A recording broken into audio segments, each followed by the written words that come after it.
Good evening. Welcome to the Expressions, an event platform where we invite statesmen, leaders, global business people to discuss the real issues facing the economy. And today we have with us a very special guest, Uday Kotak, who's known for his acumen, for his conservative approach, and for his success in surviving many downturns. I think Uday, you started in the 80s, and probably you have a longer memory of uh, the downturns than most people in government and elsewhere have. So, welcome to the show. This is on this platform. We believe fear none, favor none. Joining me is Prabhu Chawla, editorial director, veteran commentator, and an old friend. Uh, Welcome to the show, everyone.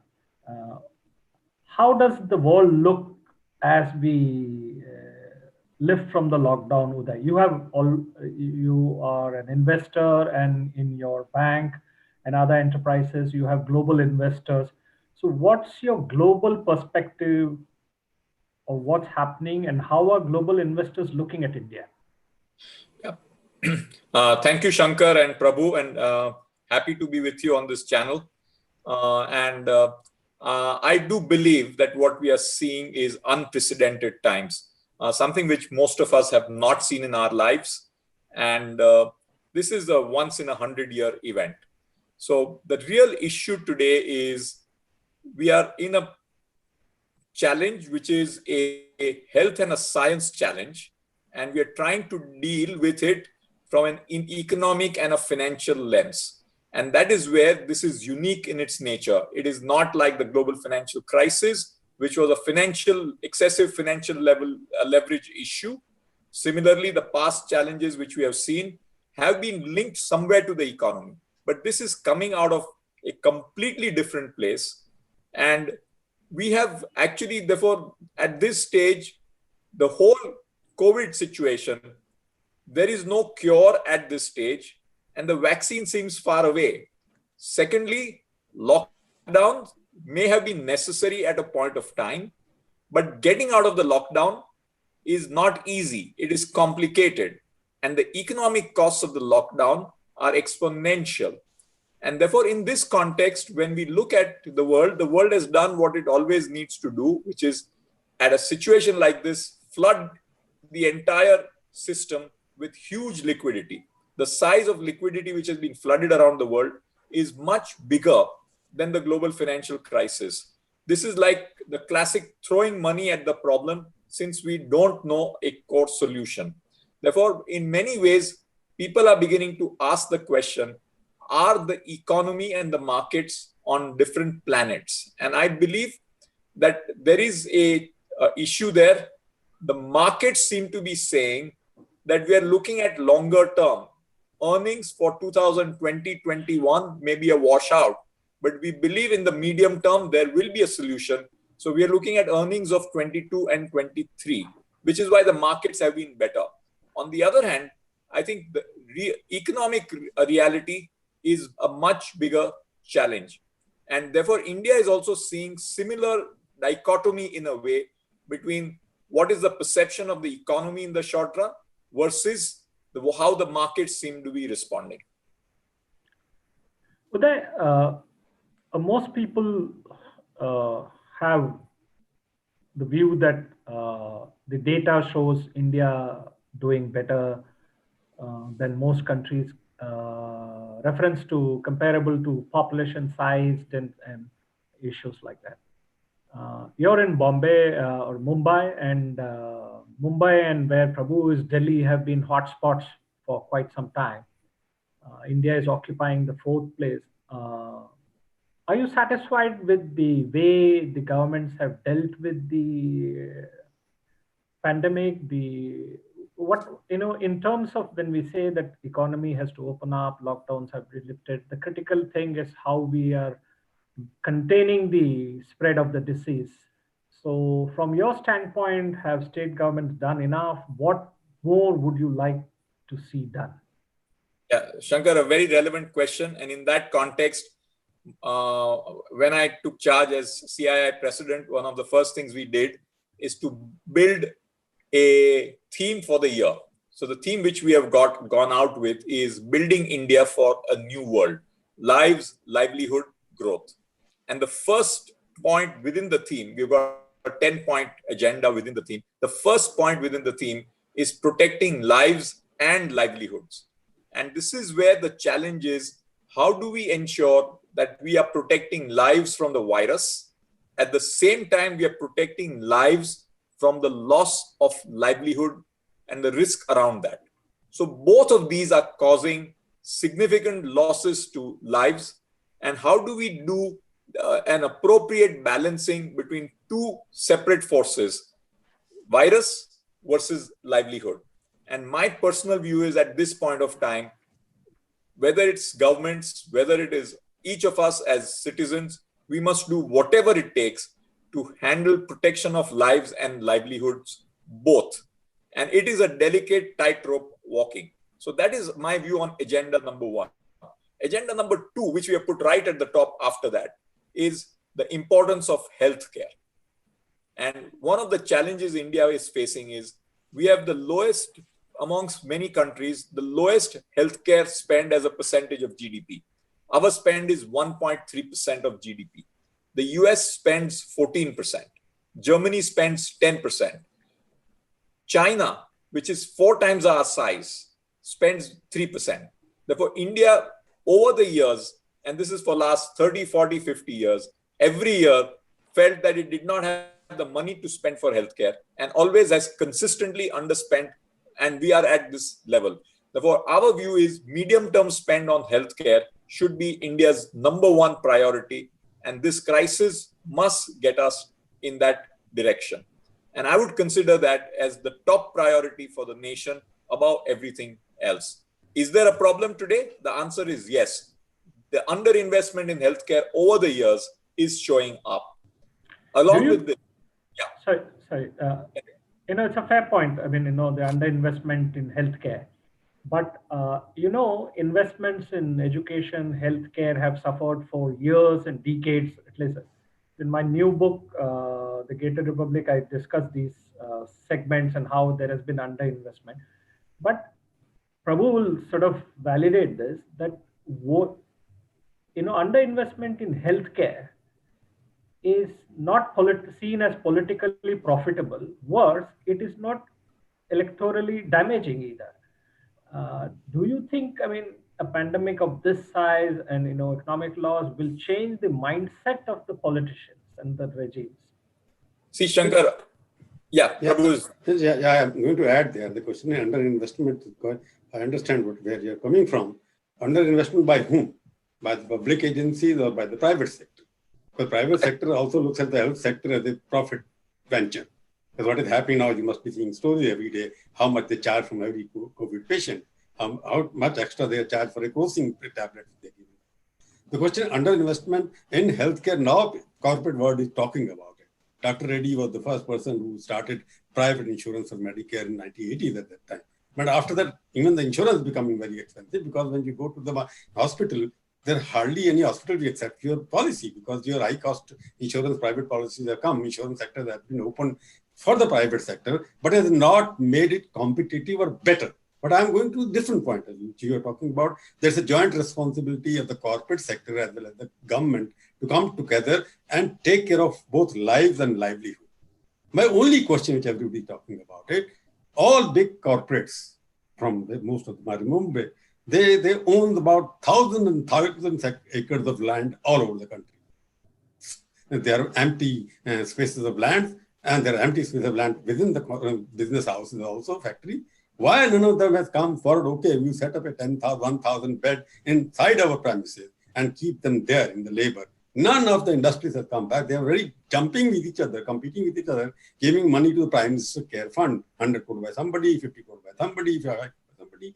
But none of them said, okay, I am giving my 40 acres of land, this place, set up the hospital there. Why that kind of thing is not coming forward? Prabhu, the point which you are saying rings a bell.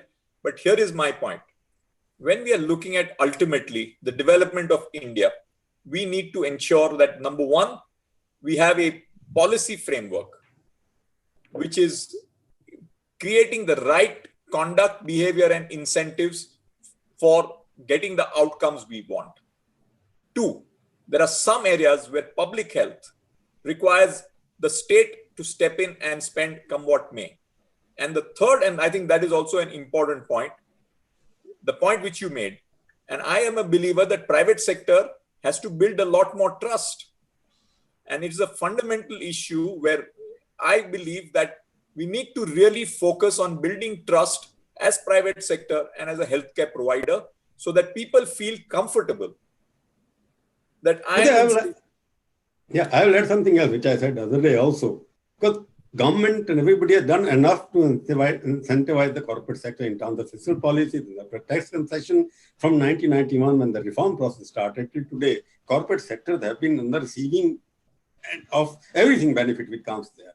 But even after that, what happens now, you find when the COVID is there, there is some kind of a privatization of happiness and socialization of misery. This is what is happening. That's why corporate sector can't correct this perception, which may be right, which may be wrong, because poor people are not getting the Medicare or healthcare at the prices which they can afford. Yeah, no, I completely agree. It's a combination of right policies combined with building trust. And I would raise the level of healthcare debate to defense spending. You know, we think about defense spending for protecting ourselves against our enemies geographically. Think about the virus. It's a far more dangerous enemy than any external enemy we have faced. Therefore, healthcare and spending towards that, whether it is sanitation, nutrition, hospital facilities, telemedicine, the whole gamut, and I'm looking at the whole space, requires to be raised to a level of defense in terms of our prioritization. And I am a believer that finally, what is good for India will also be good politics. That's my firm belief. And it's a question of time.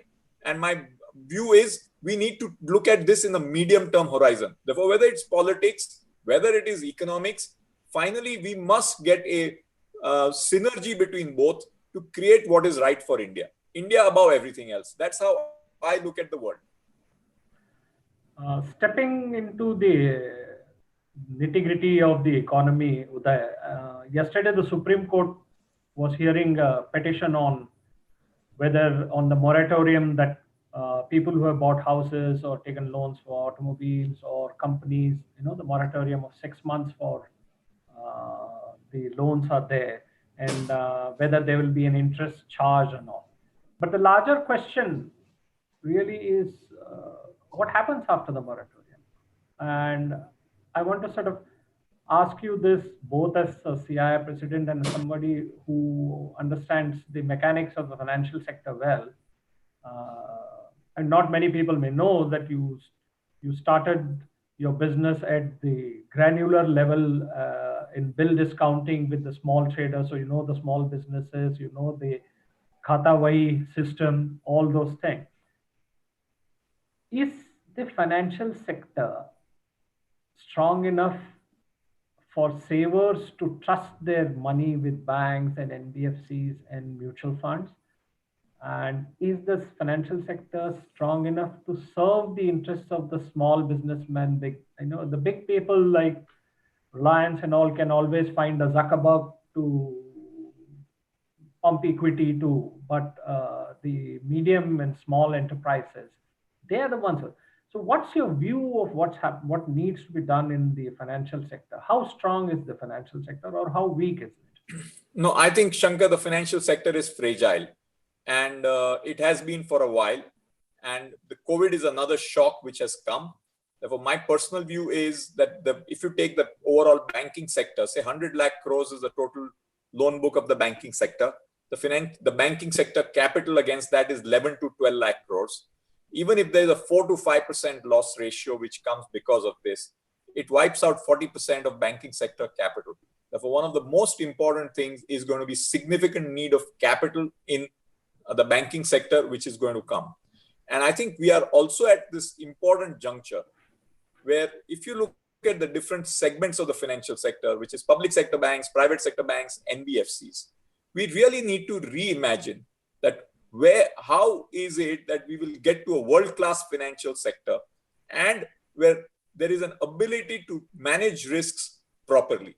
And there has been a widespread challenge across different arms of the financial sector, which we are aware of, including the NBFC sector.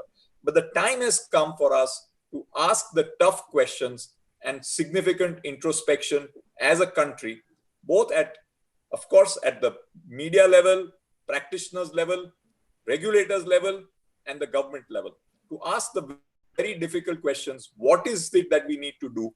And my personal view is we need to really focus on the very fundamental basis of banking. I borrow money from a depositor and I lend money to somebody else. And I leverage myself 10:1. I need to ensure that when I lend money, I have the ability of getting back, or else I will have a challenge paying my depositor. Or I must have enough shock absorption capacity as equity capital to take the shocks. And this is Finance 101, something which I learned on my grandfather's lap, the basics of the financial sector. But somewhere in this whole gamut, we have got so much into myriad of what I call as the chakra view of this whole complexity of the financial sector that we need to get back to basics. Like? Basics is that if, number one, what you said, trust. I think, Prabhu, we talked in the context of the health. First and foremost of all, anybody in the banking or the financial sector has a duty above everything else to have the trust and confidence of the depositor. Yeah, the trust is very important because everybody is interested in the trust. I give you a bank money because I know I will get it back. But what is happening in the past couple of years, that money has been given to people who don't deserve or who have gone away because of failure of their businesses or they have misused the money. That the cases are coming across here. But what it looks like, that banking system in India is suffering from a trust deficit because of the what you call the cabal of people who know each other. Banks have become me and mine for that. I will lend it to so and so, you will lend it to so and so, you will lend it to so and so, and names are coming out these days. You are inquiring into ILFS banks there. ILFS banks, we have still not come to any conclusion. 1 lakh crore rupees has vanished there. And the people who are running, most of them were retired IAS officers and IFS officers. They had created thousands of companies and a lot of money from the banks had gone into that. So, and ILF basically after getting A++ rating. So there is some kind of a trust deficit in terms of both rating agencies who are controlled by the friends of the bank owners or who are controlled by the friends of the IAS bureaucracy. So there is a cabal which runs from Washington to New Delhi or Bombay who decides who will get what in what form. Is that correct or not? Prabhu, let's be very clear. The banking sector today is even now 2/3 public sector and 1/3 private sector. Okay. So let's be very clear about the structure of the Indian banking sector. Second point is back to point one. If I lend money, I must be clear that I'm going to get it back. If I believe I'm not going to get it back, I do not lend money. That is Finance 101. And somewhere we have sort of forgotten this in the very basics of banking. Lend money to get it back with interest. And therefore, in the context of that, my view to Shankkar's question on the Supreme Court thing, we are asking, the petition is saying, for the moratorium period, waive the interest on the loan. What about the depositor? I would never recommend that because of a moratorium, the depositor's interest should not be paid. But finally, a bank is a converter between borrower and lender. Uday, I'll ask I don't have the statistics, but you as a banker would know better. I would like to know the percentage of loans given to the poor people, which has gone bad, and the amount involved of the loans which were given to the people who you banker thought were A++ category people. If they add them up, about 13 lakh crore rupees of NPAs at the moment, that has gone up during the last 5 years. It has not gone to the poor man's people or middle, as Shankkar was pointing out, it has not gone to middle scale or small scale industry. They have gone to the big people. So trust, where was the trust? You had trust in wrong people. Banking sector, not you alone. I'm talking about the private sector. The banking sector, of course, there is a very big issue about what has happened, and it's undoubtedly correct. But Prabhu, I would also like to highlight that in the post-COVID era, I do believe the susceptibility of unsecured personal loans is also very high, which is effectively loans given to retail.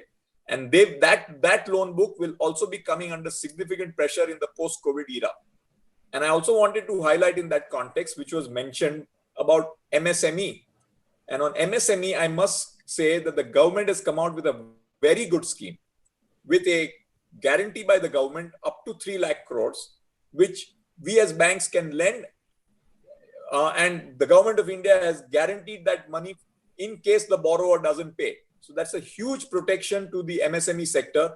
And this 3 lakh crores additional loans will go to MSMEs between now and October. Uday, there's no question here because all of you are talking about this 3 lakh crore rupees. We are talking to the people in the field. You are still giving credit to people on the basis of their rating there. During the COVID, rating of everybody has gone down. Your bankers are still in searching what is your rating. Zero balance sheet which have no rating. You are giving still money to the people whose rating is better than the people who have lost more.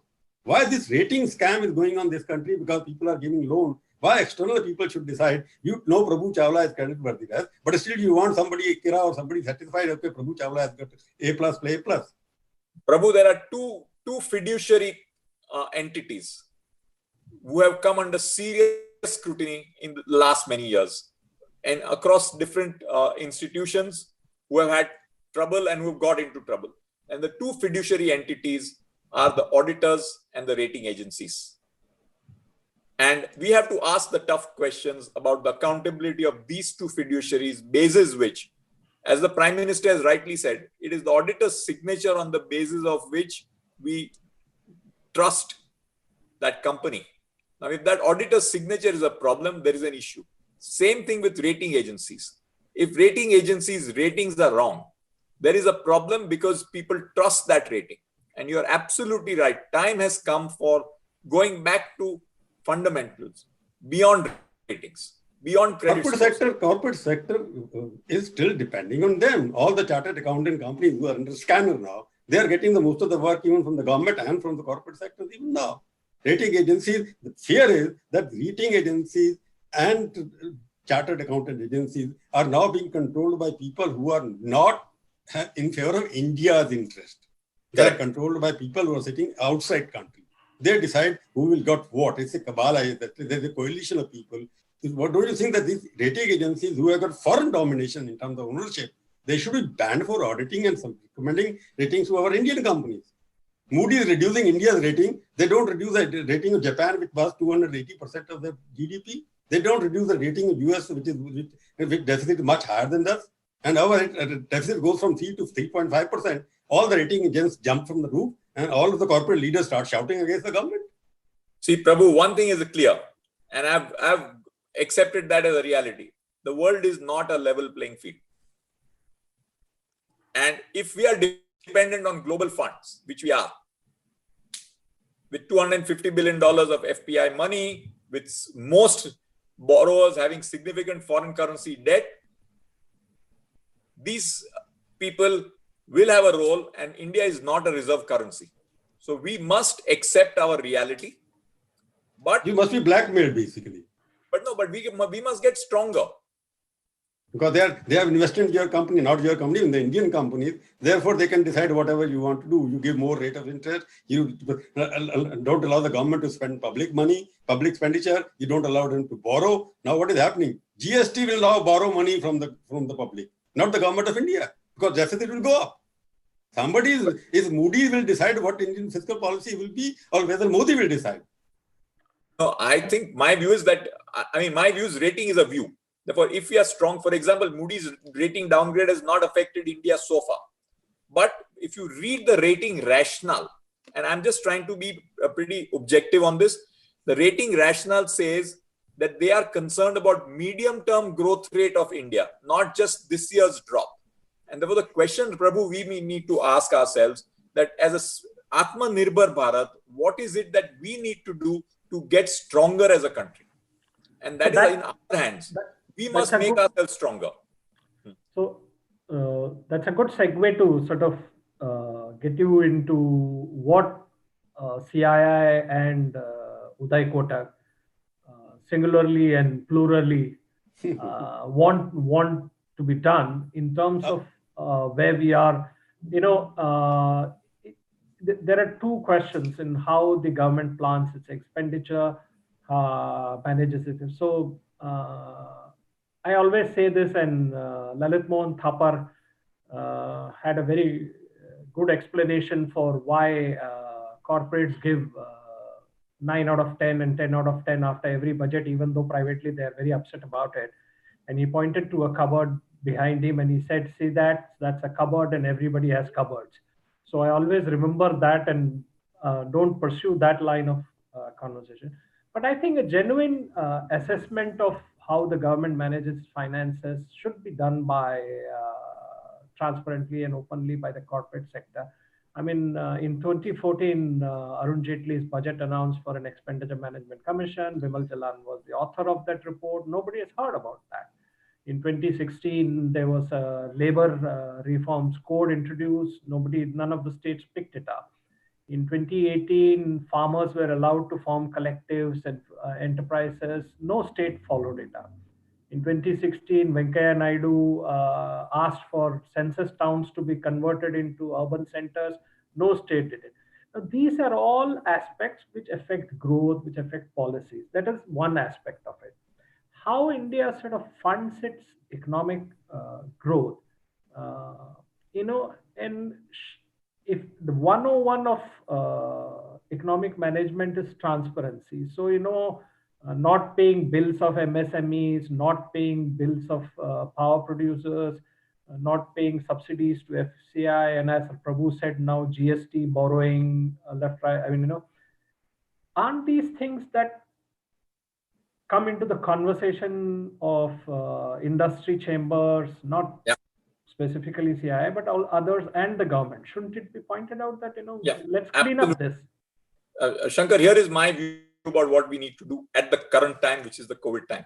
Number one, we must spend whatever it takes to protect lives and livelihood. That is immediate here and now. And I don't think we should be worried about whatever it takes in that context. However, if I come to the medium term, let me give you an example of the choices I believe we as a country should make. There is going to be significant pressure on many industries. Let's take the airline sector. It is going to go through tough time. I am a believer that if there is a choice between the government saving airline number 5, when there are 4 airlines who will survive, and it comes to survive or saving airline number 5 versus directing that money into medium-term healthcare and education. My view is we should go out there and put that money in our medium-term objective of healthcare and education and let airline number 5 find its own resolution. The state should not be trying to save airline number 5 over medium-term investment in healthcare and education. And these are the choices which will come in front of us as we are going through this period. This is not the end of it. I will bring 2 other points. Let's take the very dramatic shift which is happening between digital and physical world. The physical world is moving digital. Let's take e-commerce. A lot of people today are now getting their goods on e-commerce. They will be going much less to a mall or a shop.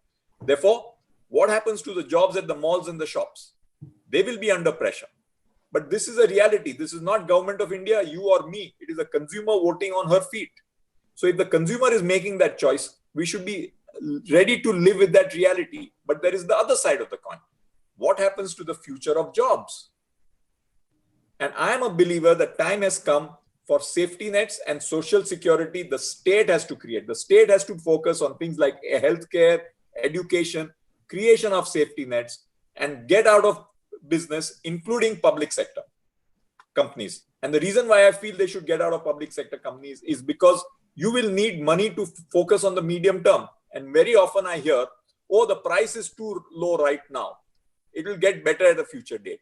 My advice is, whenever you decide to sell, accept the market price as a reality. Do not try and guess the price for the future or what was in the past. And here, Shankkar, what the state has to worry about more is that for state-owned entities, it is not just the equity value higher or lower they'll get. All the debt is de facto the liability of the state. By selling the enterprise, you're getting rid of all that potential debt liability which may come to you in the future. And this is the change we need. Uday, I'll interrupt you again. No, Shankkar, one just a second, minute. Prabhu. Just a minute, Shankkar, just a minute, because I raise a very fundamental question. Because whenever something happens to the public sector, any company goes down, they always talk about dump it. They never talk about any private enterprise that goes bad to dump it. For example, ILFS. Why ILFS has been saved? To save some people or to save the company? Number two, why Yes Bank has been saved? That money which has gone into Yes Bank and into ILFS, no action has been taken against anybody so far. Most of the people are outside the jail even now. The question, you are adding that inquiry committee, I'm not getting into. Air India, you are referring to indirectly, because there has been always a crime. People are talking about Air India. During the COVID, it is Air India which has come to the rescue of the nation, nobody else.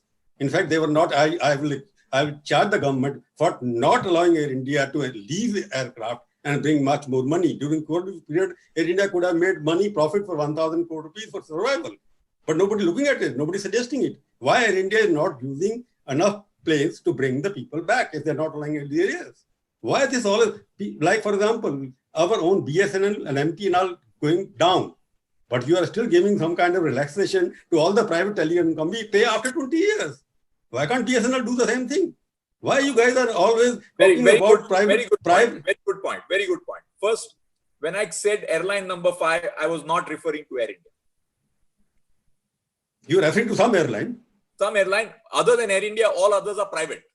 Huh? But there's only I'm saying do not save airline number 5, put that money into healthcare and education. So that's I'm making distinction 1.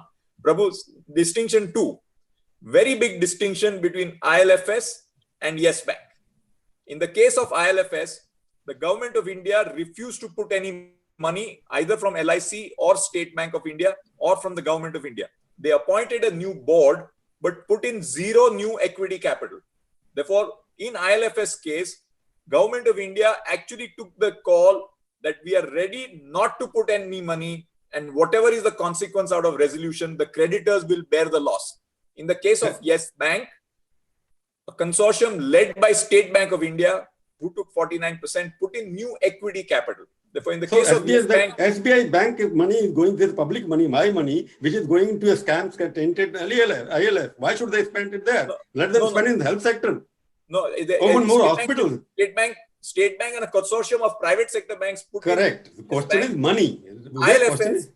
In ILFS, no state money came in to bail it out. You are saying state. I am talking about State Bank of India. That is also state-owned company.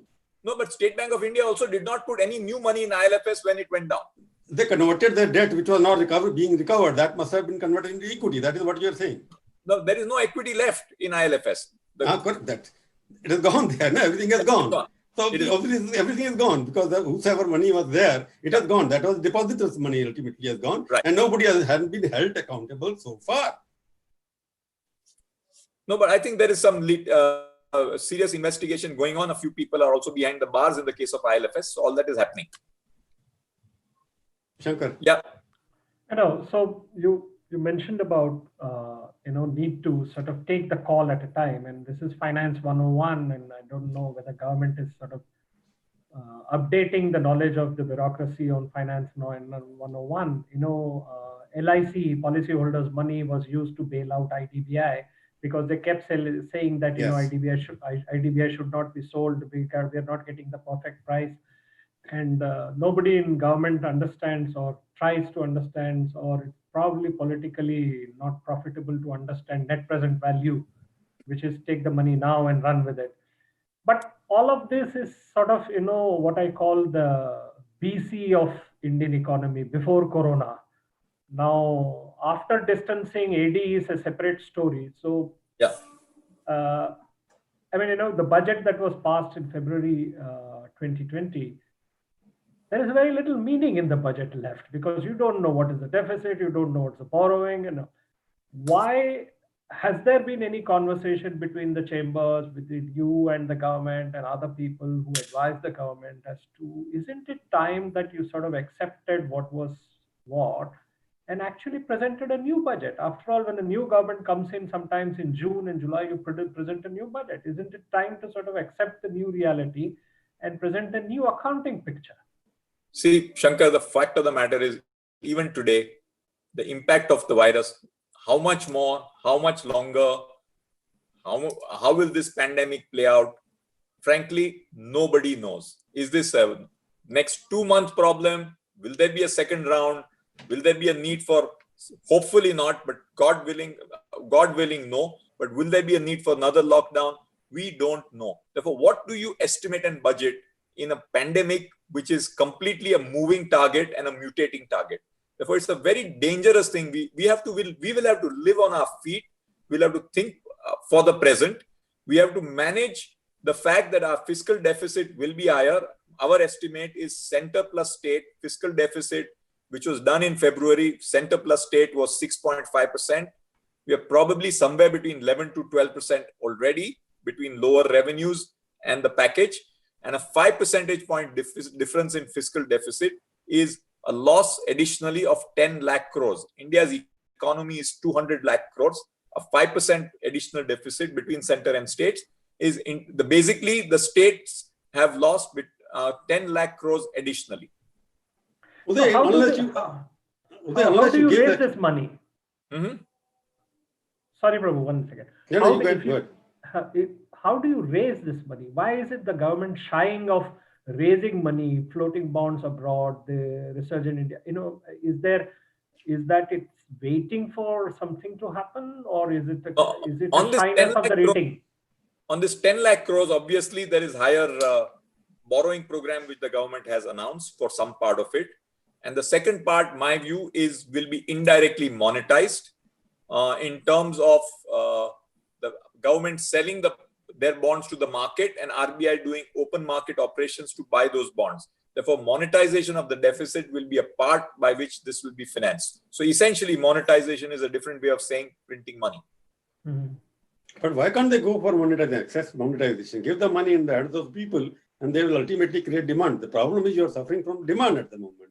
And you don't know what kind of demand. Demand will come if you give the money in the hands of the middle class, lower middle class, because what is happening because of the reforms, you are still getting more income to the higher income level people. Because 1% of GDP growth went to 69% of that, went to 1% of the people. Data you have seen. Yeah. Inequitable distribution of income is not able to create widespread demand in the hands of people. So as a CIA, there should be, I don't know, what are your thinking on this? What are your thoughts on this? Therefore, our view is create demand. Our view is, in the short run, we must be ready to spend whatever it takes for lives and livelihood. Clearly. In the medium term, spend on healthcare, education, and nature. Focus on, if it means expanding fiscal deficit, we should be ready to expand fiscal deficit, but keeping in mind financial stability. You don't want a run on the country, so you don't push it to the level where we get a run on the country. We will have to increase our fiscal deficit, which we should be ready for, but keeping in mind financial stability. I am a believer, and CII is supporting this, that the future of jobs is at risk because of change in the environment. If more people do digital versus physical, many people will lose jobs. There's a whole issue of migrants. All my life, I have been brought up to see migrants coming from rural India to urban India. Yeah. What is it that over the last 30, 40, 50 years, we have offered this migrant coming into a city? Most of them have landed up staying in a slum or a chawl. 500 people for one toilet. And this is not today, this is over the last 40 to 50 years. We took it for granted. 2, he got a job which was a daily wage job. There was no job security. And number 3, on top of it, the virus makes it much more risky for that migrant to be staying in a city versus a village. You take these 3 things combined, and I can understand why the migrant as an Indian citizen has chosen to go back to his village. A very justifiable, economic and rational decision. I have a horrible life being in a slum. I have a completely insecure job or no job. And on top of it, my life is at greater risk. So the migrant has voted on his feet. But it is here that when the migrant has gone back, I have in my school books, I have read that India needs balanced regional growth. I have not seen that happen. Is this the time when Shankkar Aiyar can be in Canada, you can be in Delhi, and I can be in Bombay, and we can have this conversation? I genuinely believe geography is history. We need to create opportunities for migrants in villages. I will give you an example of one company which has done it outstandingly. It was a gentleman called Mr. Wembu, who was in Silicon Valley 4 years ago. He left it, has come to India and set up a software services factory, a software services facility in a small village in Tamil Nadu. He stays there himself. He has got his people. He has created an enterprise which is worth a few $billion. And from that village in Tamil Nadu, he's serving the world. No, Why can't we yeah. create many more models like this? Why can't we create rural health, rural telemedicine, rural infrastructure, so that create more opportunity for that migrant? And should a business or an industry want that migrant back in the city, let them pay for it, fair value and fair price. Okay. Uday, I'm very happy to know that how it has shifted corporate thinking from total urban thinking to rural thinking. I am a believer, Prabhu. I wish it of this country. Yeah, COVID has given at least that kind of wisdom to the corporate sector. I'm very happy to listen to and that. I think this agenda which we have laid down, this is included. Rural-urban rebalance. Correct. That should have been done 20 years ago. But anyway, thank God, because now 56% of your GDP is coming from services sector, who imply only 15% of the labor force. But the question is, the migrant labor which you're talking about now, these are the people who are the real wealth creator of the country. They help all of you to create the wealth, and they were dumped into slums. And all of those for whom they created wealth, they bought more extra Boeings and private jets and bungalows and whatever they happened. And now they saw that is happening because most of them did not look after them when they were suffering from COVID. So I think it's a good idea that you should go back. Why, instead of calling them back, why don't you create some kind of similar infrastructure back in the rural economy, which you're talking about? Now India is going to live in villages, not in the urban times now. That labor has realized, because my domestic labor which has gone back, they say we won't come back because let us go. So this Manrega and whatnot, digging a pond and doing something else, I would suggest CIA should work out. You must be thinking how you are going to create similar facilities, good hospital, good colleges, good IT system, where a person sitting in some village in Bihar can also do a Zoom meeting with you and me. They are sitting there. Absolutely. But broadband and connectivity is across the country. The India of today is different from India 5 years ago. Therefore, the smallest village has connectivity. And therefore, it is possible for us to create a new vision for India. And I am saying this statement that, of course, while China is the factory of the world and we must get some of the factories into India, we must definitely try for that. But India can also be the office of the world, the front office and the back office both. And I dream about not only going out and getting the factory piece from China, but more importantly, India being the office front and back. And that is the dream which I would like to have. That's a more balanced and much more robust economic model for India. And I hope that... Let me ask one last question, Shankkar, which obviously every journalist asks, so I am following journalists, younger journalists, I am 74 anyway. So I'm asking the same question every journalist asks after the budget, and Shankkar pointed out that. About the handling of the COVID in terms of how much mass you will give to the government out of 10. My view, Prabhu, we are still at relatively early stages. And I am very often, I ask myself the question, should we have had the lockdown or no? Yes, tell us. And we have today 8,000 deaths only for the size of our population as of today. I do not know, but my best guess is if we did not have the lockdown, my guess is our death numbers would have been much higher. In America, for example, there are more deaths. Economic activity have never stopped. I'm looking at America and Brazil and Russia, everybody, what I call them, what is the pandemic and panic promoters or paddlers, PPPs, which you talk about it. We have got the new PPPs in India who are talking about always panic in terms of that. We have got 310,000 cases now of a population of 135 crore. Russia, Brazil, America together have got only 95 crore people. And our cases are not even 1/10 of these cases. Which is a good thing. If the lockdown has not happened, perhaps economic activity could have 300 cases you had the lockdown. They at 1 lakh did not declare the lockdown. On what basis do you say that would have been more? I'm saying my guess is it could have been more. My guess is economic activity would have been better. That's correct. But what about you could have done post lockdown now when it was required? My personal view is on 24th March, the lockdown, to get India aware of the size and the magnitude of the problem, was necessary. Now we can debate whether the lockdown should be as long or not. That's a separate debate. But to start with, it may have been necessary in the context of getting people aware of the reality. Congress party is saying when we imposed the lockdown when it was not required, 300 cases, and we lifted it when it was required. When it is, is that correct? No, my view is that we are all learning on our feet. There is no perfect answer, and we don't know how this goes, Prabhu. If you open up the lockdown and social distancing is not mentioned and not maintained, and there is massive mingling, who knows? We may be in a bigger issue. So the future we do not know. Therefore, I would say in terms of judging how we handle the pandemic, we are still in early days. We also don't know the past because we don't know the counterfactuals. I mean, whether That's we correct. had, We don't know the past. Shankkar, we don't know the past. We don't know the present. We can't anticipate the future. No, on the pandemic, at least we don't know the past because the counterfactuals we don't know. So PPPs will have the field day. PPPs will have the field day. But I think the robust model that you suggest, Uday, and I hope CII takes it further and on a more balanced economic model is certainly what is needed now. And your advice to the government on safeguarding the financial system I think needs to be stated more assertively, stronger words, because I don't think the message is getting across. So Shankkar, I got a question. Shankkar, I got a question. Many questions, but I'll raise one question which is very interesting. Uday, very interesting question. One Srinivas Babu is asking, on one hand, you say Atmanirbhar Bharat, and on another hand, you say we need foreign fund. Please justify how banks can help revive our economy. See, my view on Atmanirbhar Bharat is a self-confident, self-reliant India, which is a competitive India and engaged with the world.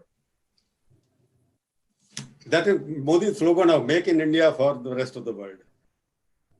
I mean, that is, if we can make the Make in India game work, it's a big win for India. But while we work for that, let us also create the office of the world. Good one. Thank you. Thank you for your time. Thank you. Goodbye. Goodbye. Bye-bye. Best of luck.